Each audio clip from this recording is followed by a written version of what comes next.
passionate instigator and dynamic problem solver, Dr. Kevin Ross Emery, the host of the Dr. Kevin Radio Show, will be taking you outside the box, behind the curtain, and identifying the load of BS we are fed every day. And now, Dr. Kevin. Hello, and welcome to the Dr. Kevin Show. Here on OMTimes, where we're changing the world one moo at a time, ohm at a time. I hate it when my dyslexia kicks in. Anyways, so we are on our Planetary Influences Thursday. Remember, the first Thursday of every month is Through the Spiritual Lens with Matt Connerton, where we discuss the politics of the world, and we put it through a spiritual lens. On the second one, we have Thoughtful Thursday with Lori Powers-Otto, and we talk about inspiring, motivating, and thoughtful stories and people that are doing good things in the world, because we can never talk about too many good things going on in the world, because God knows traditional media doesn't talk about any of them hardly. And then usually Planetary Influences is on the third, except when there's 5. So last week, instead of having Planetary Influences, we had the shadow of Mercury retrograde, thinking that Rob was going to be here, but he has appeared this week. So we're excited. It means I'm not going to have to talk much. We have our astrologer, Rob Stewart, and returning with us as always, Lori Powers-Otto, to talk about the upcoming astrology for the month. And then Rob is going to dazzle us with what my solar return chart looks like, since this is my birthday month. And it's, it's not every month or every day that, you turn 21. So, Rob, what's going on in the skies? Let's get the skies out of the way so we can talk about the important things. Me. Yeah. Go ahead. Right. Oh. Yeah. Well, thanks for having me on again. So just yesterday, the sun left the watery sign of Cancer and entered the fiery sign of Leo. And so over the past 30 days in the sign of Cancer, we've gotten to get to know ourselves a bit more, our sort of the emotional side of our life, the watery sides, our needs, and perhaps there was a need to find safety and security in some area in life related to that Cancer sign over the past 30 days. And so now with the sun entering Leo, entered it yesterday, it's a time for expression, expressing of yourself, of your personality, and expressing what's important to you. Leo, the lion, is very charismatic. It's very playful, very unique, very loving, and it's about the development of a healthy ego. But on the shadow side of Leo, Leo can be very self-centered, can be very selfish, conceited, and arrogant, and prideful. And so with any of these signs, anything in life, really, there's a high side and there's the lower side, the shadow side of things. And so, we always are given the choice to operate at where we can in any given moment. So with Leo, it's about that heartfelt expression on the high side, or on sort of the lower side, there's that sort of selfie culture, or doing things for admiration or approval of others. That's a big Leo, the shadow side of Leo. And so, to really embrace that Leo expression, it really gives us the opportunity to express our vulnerability and our playfulness. And, just being mindful of those sort of tendencies of doing things for approval, for admiration from others. So that's the sun entering Leo. And Mercury enters Leo here soon on August 5th. It is in Cancer currently. We had that Mercury retrograde, of course, just ended about a week ago. And so Mercury will remain in the sign of Cancer for the next 2 weeks until it enters Virgo on August 20th. Sign of Leo. I'm sorry. Yes, that's right. Yes. Sign of Leo. Yeah, Go ahead. Keep on going. Right. It's entering Leo on August 5th and remains in Leo till the 20th. Yeah. Thank you for that. And so, Mercury is about communication. It's how we express our communication, talking, teaching, writing, also listening, learning, reading. It's about our intellect.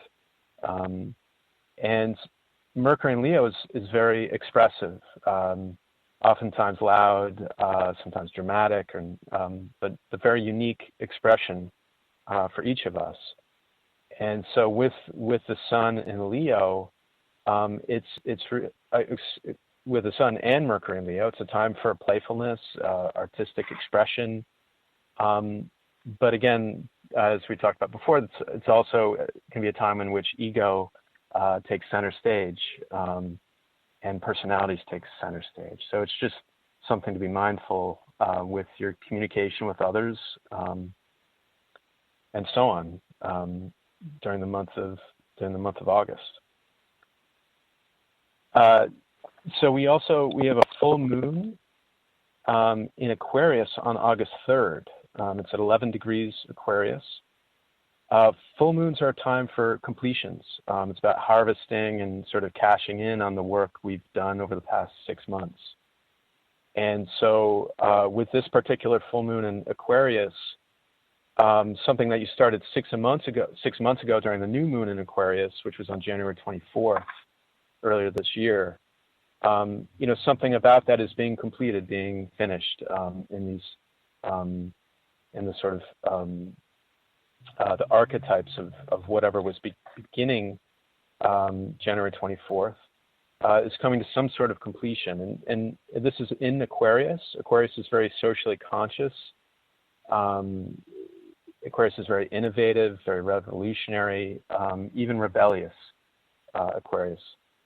And so, you can think back to late January to sort of see what is being completed at this time. What are you harvesting and cashing in on some projects that began back at that time ago. And so next, there's Venus. Venus has been in the sign of Cancer since early April. It's been there quite a while because there was this retrograde in the sign of Cancer. And so, no, I'm sorry. It was in Gemini. I'm sorry. Since April 3rd. I'm still apparently recovering from this Mercury retrograde in Cancer. So Venus enters Cancer August 7th. It's been in Gemini since April 3rd. And so for the past 3.5 months, we've really been sort of bonding with one another through our intellect, through information, through sort of Gemini themes. Just love for taking in information, sharing information, interacting with one another through our intellect. That's been the past 3.5 months, and on August 7th, it enters the sign of Cancer. And so for the next month and a half until September 6th, sort of connection and interaction with one another can really be based in sort of our emotional side of ourselves. The need for belonging, for emotional connection. Those are things to I guess keep in mind for the next month and a half. And so one of the big things for the month ahead is Mars. Mars is in Aries. And it's there for 6 months. It's usually in a sign for 6 weeks, but it's in the sign of Aries for 6 months. And so it entered Aries in late June, and it'll be there through early January. And so Mars in Aries is about breaking free of past patterns. There's sort of an inherent resistance to anyone or anything that sort of restricts Mars in Aries. So that's a very assertive, very, it's in its own sign, Mars being in Aries.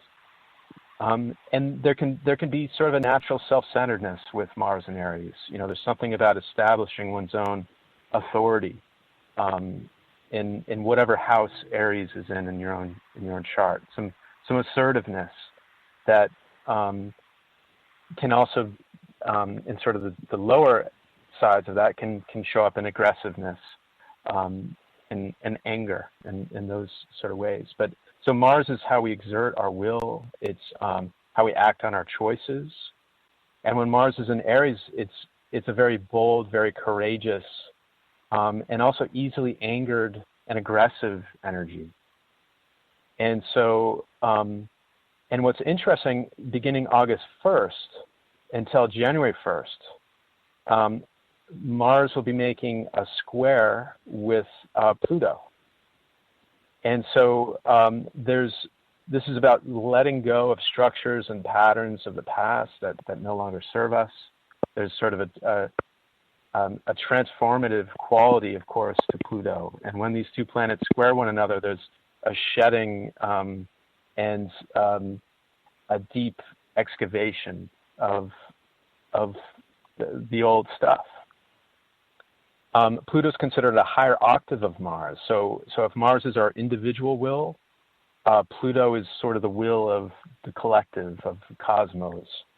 And Pluto's helping us transform and burn away what no longer serves us. And again, this is through January 1st. And so there's,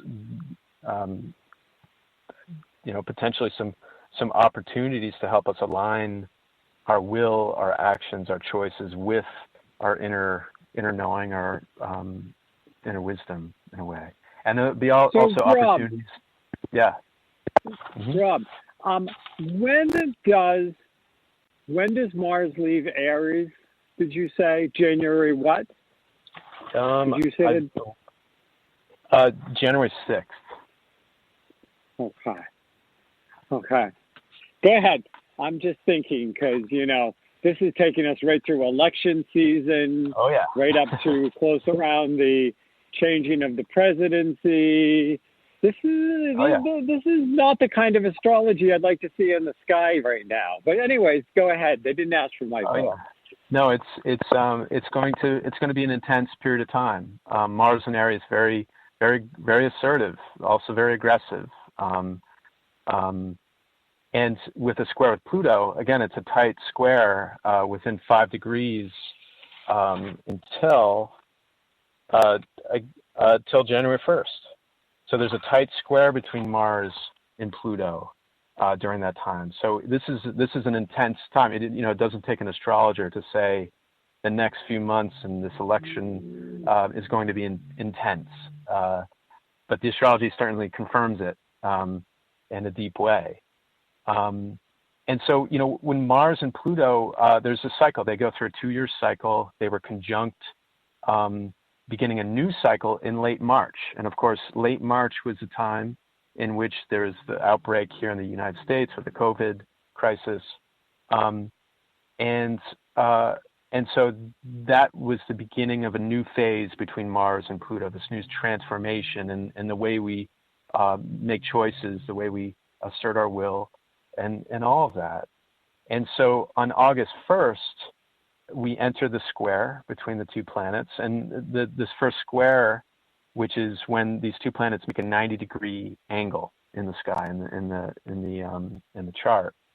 It's called the crisis in action, and it's a time when we're all to sort of ask ourselves how our individual choices, our individual actions, align with our inner truth, our the higher consciousness, so to speak, of each of us. And so it's a time for stepping back. It's time for reflecting on our choices. Again, we're coming out of quarantine. There's a lot of choices to be made in this difficult time. And we have the opportunity to step back, be very mindful about those choices, but it's also there can be impulsive actions during this time, Pluto square Mars. So it's an intense period of time, and it's a time in which reminding oneself to take a step back can be a helpful strategy. There's some with Mars and Aries. There's something about taking initiative, stepping forth. But the shadow side, like I said earlier, there's impulsive, reactive, quick to anger, aggression, and even violence. Mars and Aries. These are themes for that. So and all of this has been brewing. This sort of Mars and Aries. These protests for justice. The difficulties at the national level of in all sorts of areas in Aries, and this astrologically could be intensified these next few months, of course, with the election coming up, and it's during clearly an intense time here for the United States.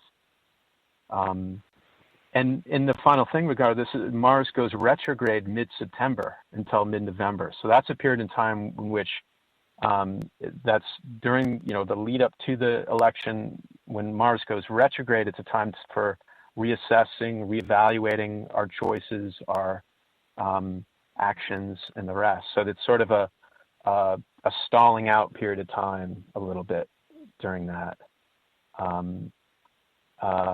But yeah, again, it's an interesting time to put it lightly, but likely to be very intense time, as I think we all know already. Miss Lori, you there? Yes, Doctor. So, Rob has just talked all about all of this stuff coming up. I'd like to hear a couple of your thoughts on it before we move on to anything else, and we'll do that when we get back.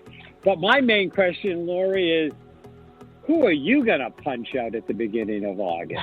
Because that's what it sounds like is coming. And we'll be right back here at the Dr. Kevin Show.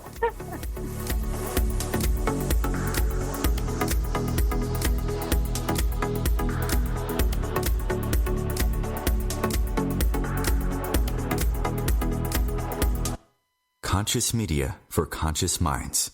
OMTimes. Have you ever wondered how to change your love paradigm?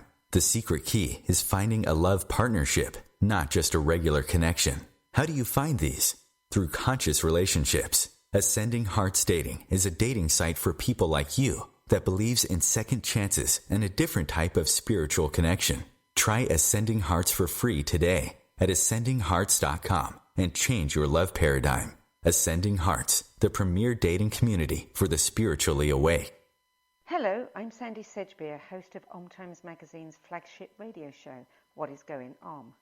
My passion is sifting through information, research, and innovations from new thought teachers, speakers, and researchers pushing back the boundaries of what we know about life, energy, metaphysics, and the universe. I love shifting perceptions about who we are, why we're here, and how quickly impossible becomes normal when we open our minds, expand our awareness, and accept that the only limits that exist are those we place upon ourselves. So if you're the kind of forward-thinking, eager investigator of what lies beyond the current reality that most perceive, why not make a date to come play with me in the field of possibilities at 4 p.m. Pacific Time, 7 p.m. Eastern Time every Thursday, and together we can discover what's really going on.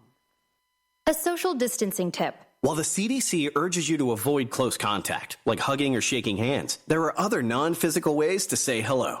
Wave, wink, use sign language, salute, smile, give the peace sign, throw up an air high five, do jazz hands. Remember, stay a minimum of 6 feet or 2 arms length away from others, and stay home if you can. For more info, visit coronavirus.gov. Let's all do our part, because we're all #alone together. Brought to you by the Ad Council.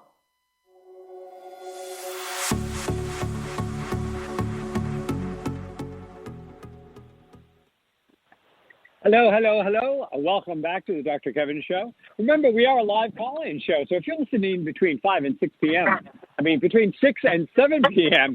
Eastern Standard Time, you can call in. You can ask our astrologer, Miss Lori, or myself any kind of questions. share any kind of thoughts, you would do so by calling 202-570-7057. Again, that's 202-570-7057.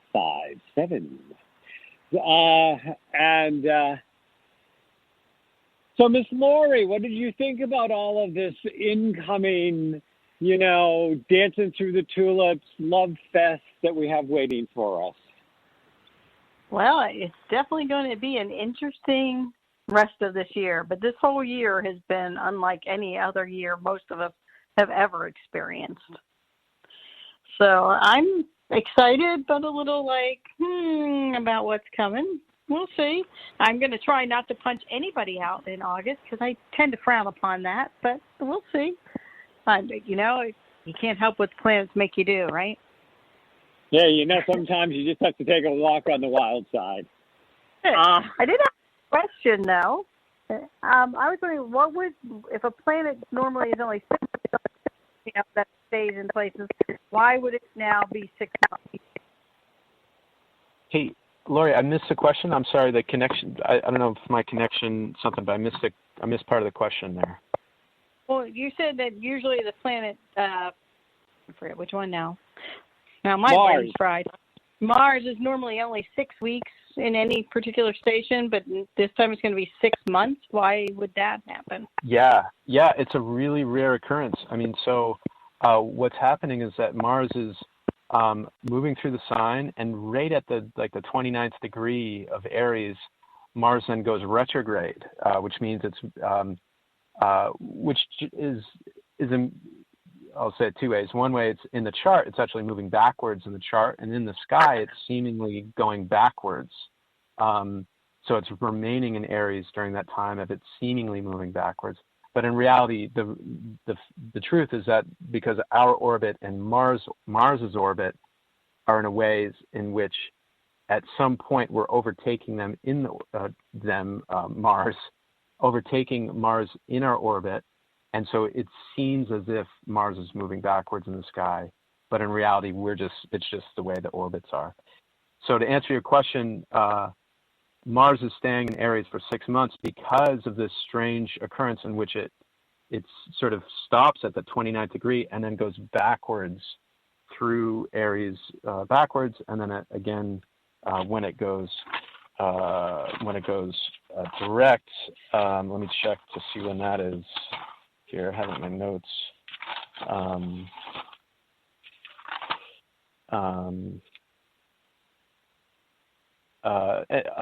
November 13th, it goes direct again, and then leaves Aries, enters Taurus on the 6th of January. Okay, so you said this is very rare. How rare is this? That's a good question. I'm not really sure. But it's just rare for Mars to be in a sign for that long. So, right after the election, it goes direct again. Right. Yep. And it's just amazing how these timings work. Obviously, there's the expected. It's an intense period of time. Things will be sort of on hold a little bit in terms of the.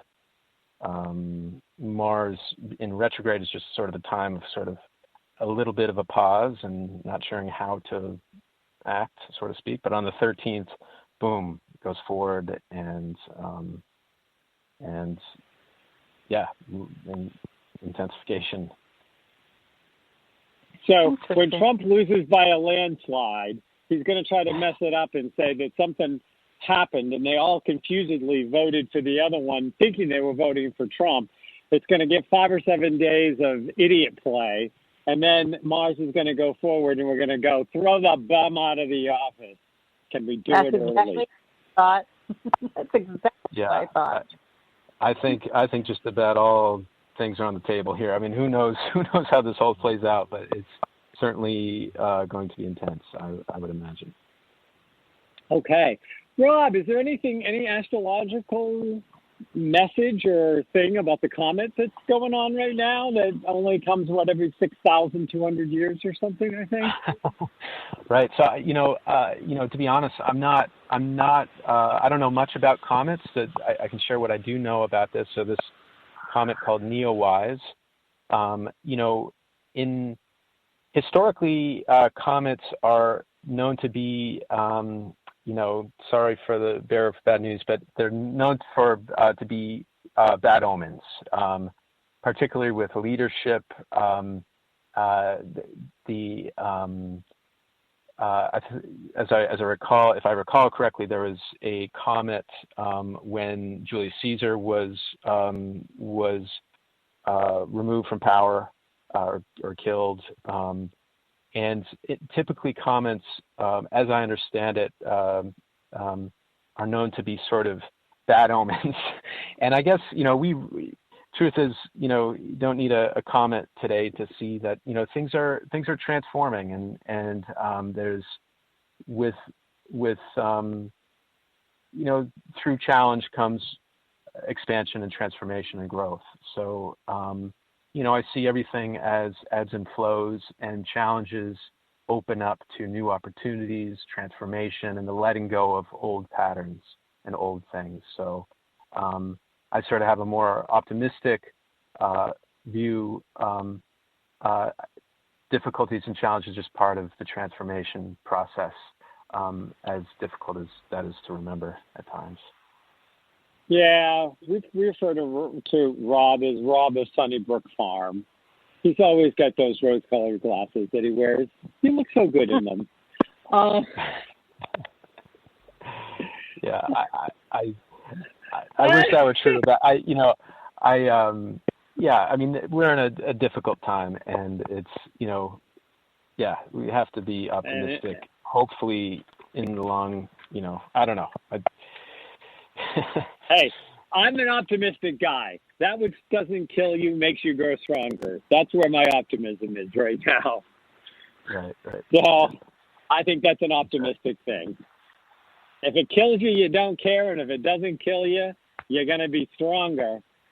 So the win-win. Anyway, moving right along here on the Dr. Kevin Show. So you have done my solar return. Yes. Tell me about it. Yeah. So a solar return is it's sort of an annual, what is considered a predictive chart. Again, this is based on astrology, and I want people to recognize that. There's no, to take that for what it is. It's just this practice of sort of themes for the year are known to be in the solar return, according to astrology. And so what the solar return is that it's drawn for when the sun returns to the exact position it was at the moment of your birth. So it's done every year, and at the time in which the sun returns to that moment, to that place where the place it was when you were born, the layout of the planets is known to be sort of a summary of the energies of the year ahead. One of my astrology mentors says that it's important for you to precess the solar return to be correct and to be the most accurate, so to speak. And so what this means is that the solar return is computed for the sun's. It's not computed for the sun's return to the same tropical degree. It's drawn at the time when the sun returns to the same sidereal position in the sky relative to the fixed stars. So that's what I'll be speaking of today, of the solar return of the sun returning to that same place in the fixed stars. And so, Dr. Kevin, on your birthday this year, on your solar return, there was a lunar eclipse, and that's known to be, in the astrology, it's known to be sort of an eventful year for yourself. The last time there was a lunar eclipse on your birthday was when you turned 41. That was the year, that was 2001, 2002. And so I don't know what was going on in life there, but that was the last time that there was a lunar eclipse on your birthday.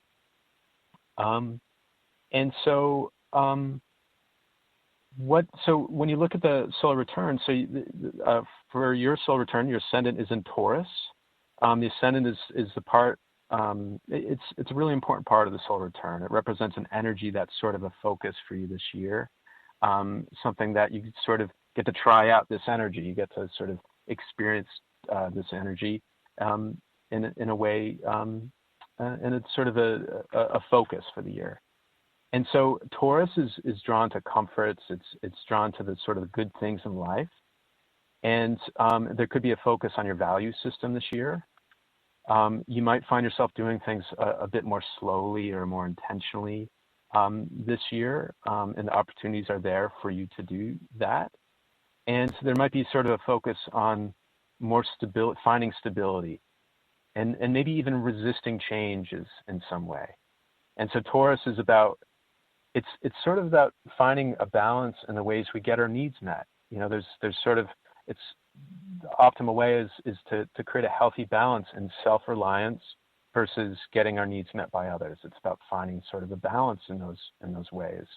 And so your solar return north node is in the second house as well. That's the house, Taurus's house. And so there's a lot of themes this year that point towards figuring out what really matters to you and to live according to your own values and to cultivate that self-reliance. Taurus rules your natal 6th and 7th houses. And so there's something about taking a grounded approach to your healing work. 6th house is about our service, our daily routine, relationships with others. And Venus, the ruler of Taurus, in your natal chart is in the 8th house, which means there could involve some sort of themes related to vulnerability or intensity, 8th house themes, even codependency at times. Of course, we're all fall into that at times, and this can play out in areas in terms of the daily work and service, as well as your relationships with others, friendships and other things. And this would simply just bring up themes to evolve through and transform with. And so Taurus, the symbol of Taurus is the bull. And, you know, while the bull can be stubborn, it's also not easily frightened. You know, the bull is very strong. It's very sturdy. It's in control of its own world. And so there could be themes this year that have you focused on finding that inner security in your daily work and in your friendships with other people and your interactions and relationships with other people. And so the ruler of your solar return chart is Venus. The ascendant is in Taurus, so the ruler is Venus. And that's in Gemini in your first house. And so Venus in the first house is very graceful. It's very aware of one's appearance. So this year you might be more interested in being attractive, not only in a physical sense, but also in the way you communicate. Venus is in Gemini, the way that you express yourself in the way you communicate and sort of track inflow and outflow of information. And it's likely you'll have, you know, obviously, Dr. you have a very magnetic personality. This year could be even more magnetic. You know, Venus in the first is very magnetic, very charming, very harmonious. This could come more naturally to you this year, according to the astrology system. And so Venus is sextile Mars. That's an aspect, very a good aspect. It's trine Saturn and trine the midheaven. And so your communication and ability to connect with others can be really harmonious this year and friendly, very expressive, very outreaching. It's a great year for communicating ideas relating to other people. And there's a lot of ideas, you know, Venus being in Gemini. So it's just a lot of information connecting with people through your intellect. It's great for leadership with it trine the midheaven. And so, you know, it really, with it trine Saturn, able to sort of cope well with difficult situations as they arise. And so what's interesting this year is that based on your natal chart with Pluto in the 9th house, we talked about this last show, but there's you might be drawn to operate from your intuition, from your hunches, from your gut knowing, and the framework from which you see the world. And this year, a focus, because the sun is in the third house, there's sort of a focus and a draw to information, like diving into the details, doing the research, gathering data, finding sort of inner stability and groundedness through those means of the third house, information, diving into the data, perception. And so that's another one of the themes. The solar return Venus is also square natal Pluto. Sorry, I'm jumping back to Venus here for a moment. And so while you have these, some themes might arise, but, you have these magnetic qualities. There could be situations, and obviously this is election year, where discussions of ideas bring up clashes in belief systems, bring up arguments, bring up challenges to work through interactions with other people and clashes in frameworks in which you see the world. And so, like I said, with the sun in the third house, it's in the sign of Cancer. There is this emphasis on communication, on gathering information, on asking questions and wanting answers, and finding security through that sort of way. But your moon is opposed to the sun in your solar return. And so there might be, there can be inner conflicts in terms of, the gut hunches and then what the data shows or whatever. It could play out in a lot of different ways. But there's something about perhaps new information coming in and working with those gut hunches and finding ways of working through, sifting through the information that comes in to you. And let's see. And what is my moon in? Did you say that? I didn't hear it. Oh, for the solar return, the moon is in Capricorn. Well, of course, because it's opposite the Cancer sun. Duh. Yep. So sometimes yeah, go ahead. I was going to say, and of course, my natal Saturn is in Capricorn. I wonder if they're playing. Yes. Yeah. There's a conjunction there. So it's so the solar return moon is conjunct the natal Saturn, and so the moon is sort of our needs, our daily needs, and Saturn is a teacher. There's opportunities for finding again what really matters. What is it that I need here? How do I work with this, with these energies? And with the sun and the moon opposed, it's a full moon lunar eclipse. There can be, sometimes our wants and our needs it's hard to get them both. It's what do I want? What do I need? And the sun represents sort of the wants, and the moon representing the needs. And so this year there might be some working out, like what is it? How do I work with that? What do I want? What do I need? And how do I make it work for myself? And so let's see here. Mercury in your solar return is in the second house. And so wherever Mercury is in the solar return, it's a place where we're having to make some choices in life. And, and so being in the second house, it's about, how to use your time and your energy and how to live according to your own values.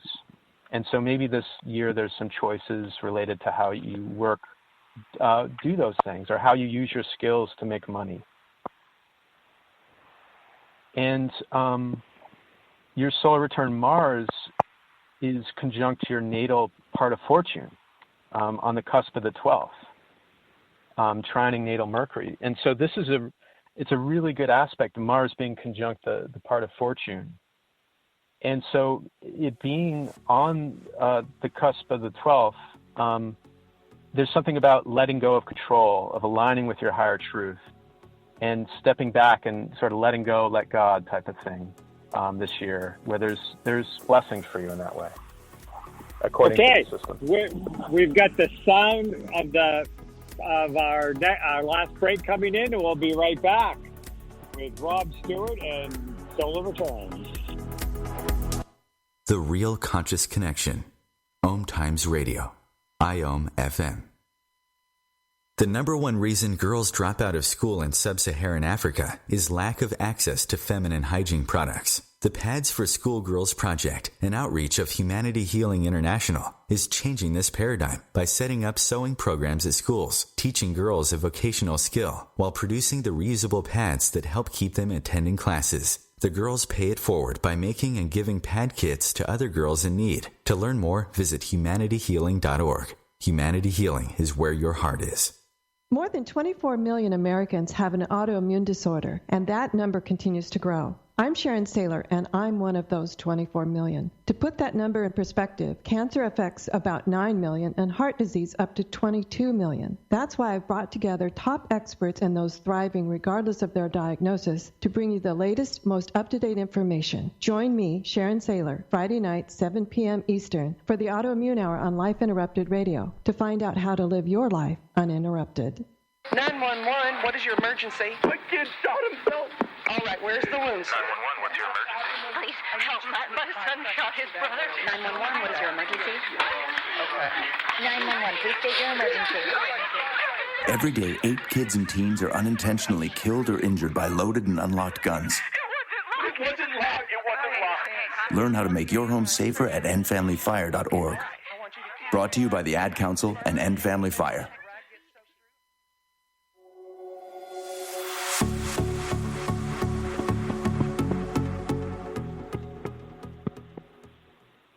Hello, and welcome back to the last segment of the Dr. Kevin Show.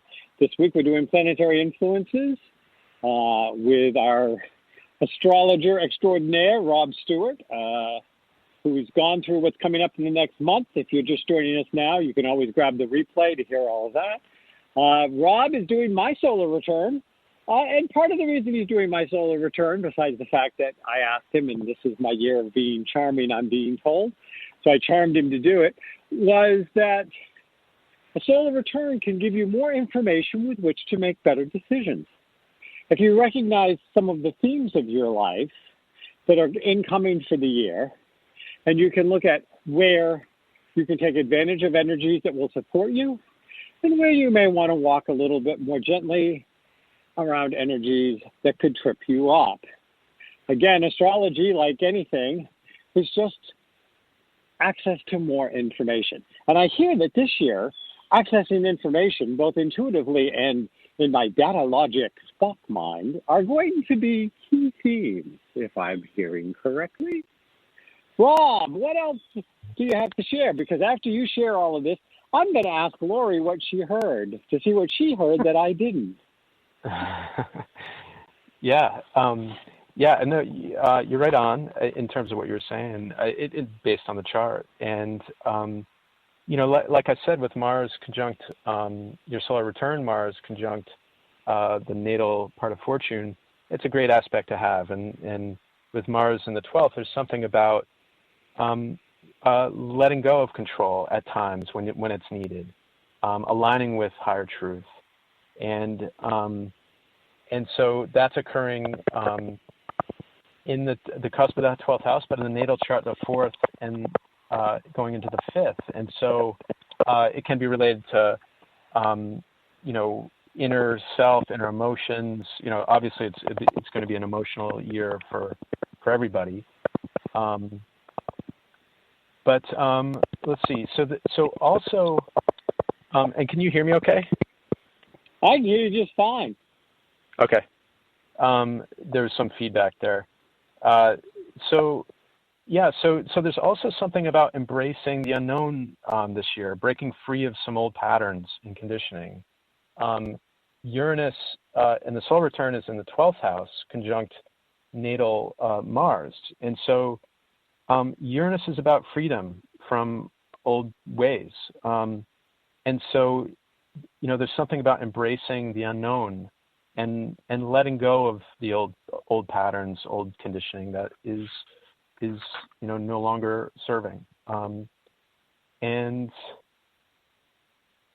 yeah, let's see. So the solar return Pluto is in your 9th house, and that's conjunct Saturn and Jupiter, as it is for everybody, just about everybody this year.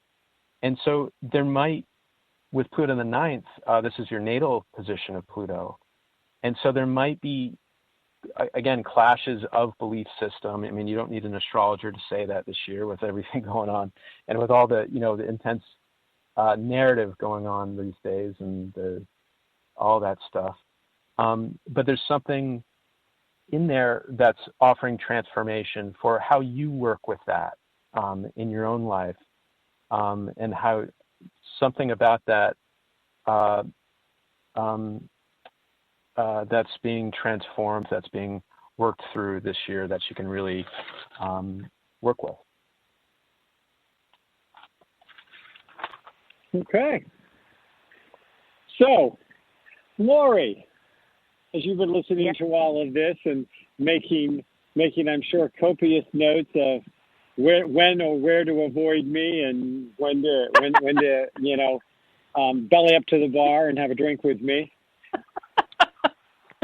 Yes, I noted on my calendar. The day you're be in a good mood, and the day not so much.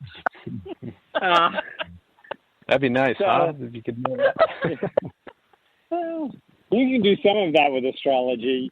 You can look at the days where you're more likely to be easily irritated. But so what did you hear about who am I going to be and what my themes in my upcoming life are? Because I'm always interested to hear what somebody else heard. Because, I'm hearing it from he just said I was fabulous in 10,000 different ways. How nice of him to notice. Go ahead. He did, in fact, say that. But he also said that you're going to have some tough decisions coming up. And you're not going to like having to make them. But as always, you step up to the plate and do what needs to be done, and you take care of it. But you're not going to like it. Going to make more friends, going to lose some friends. But the ones you lose, that's all good. And I don't know, if you become any more charming, you might have to start carrying mace with you because, really?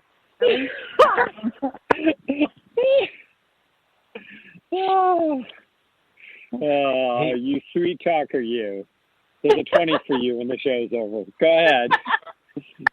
One thing about the choices, just to chime in about the choices. So every year, wherever Mercury is in the solar return, it's an area where choices are going to have to be made.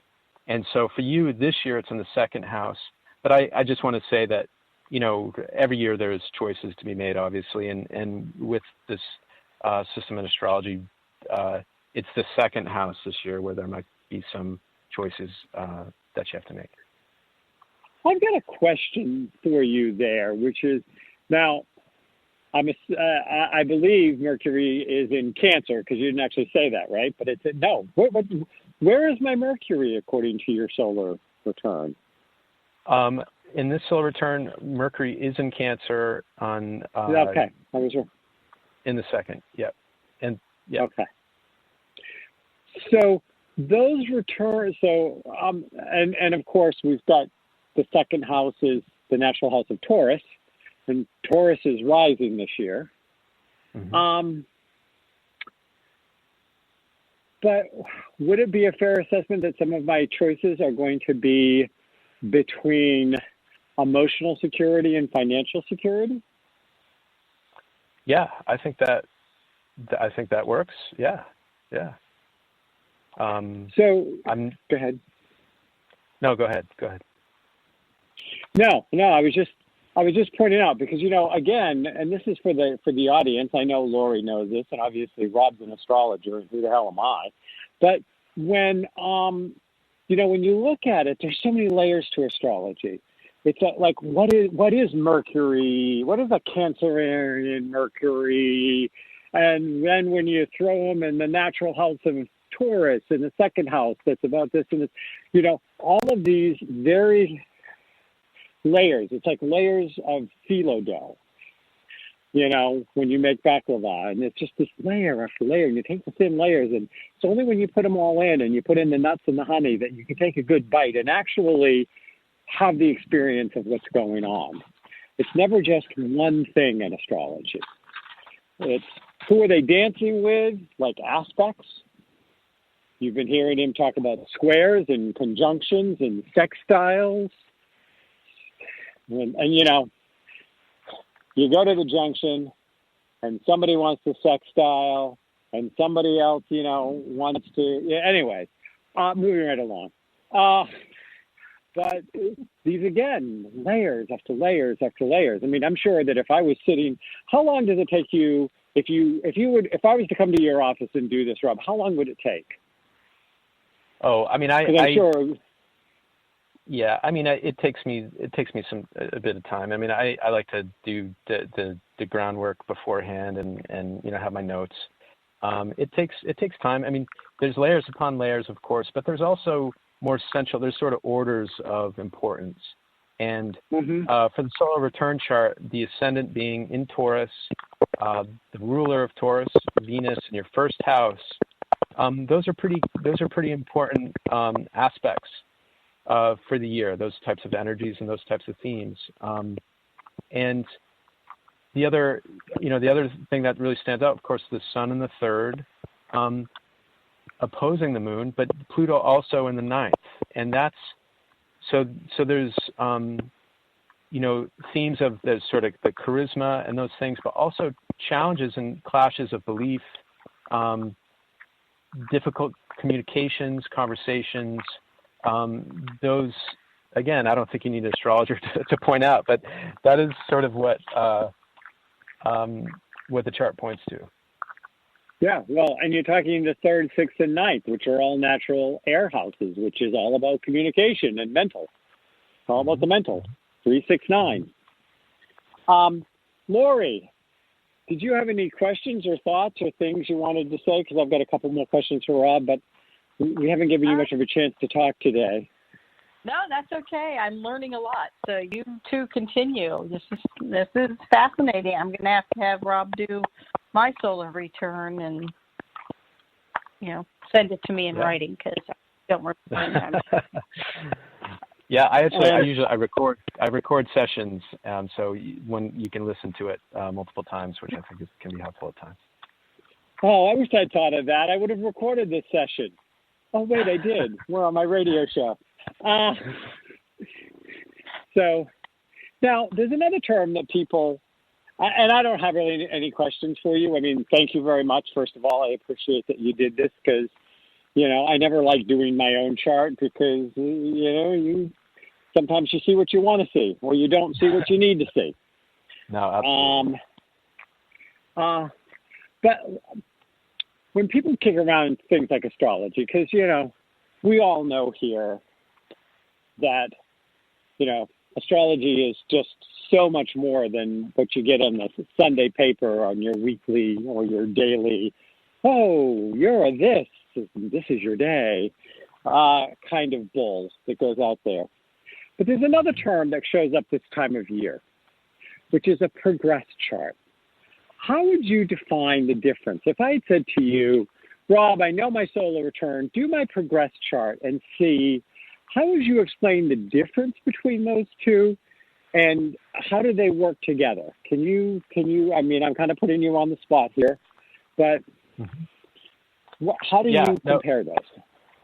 Right. I mean, so typically look at all of those aspects and together in how they interact. And a progress chart is typically with the transits and the solar returns, it's sort of things that are happening around us, so to speak. And the progress chart is often spoken of as sort of internal processes in one's own psyche and one's own inner being.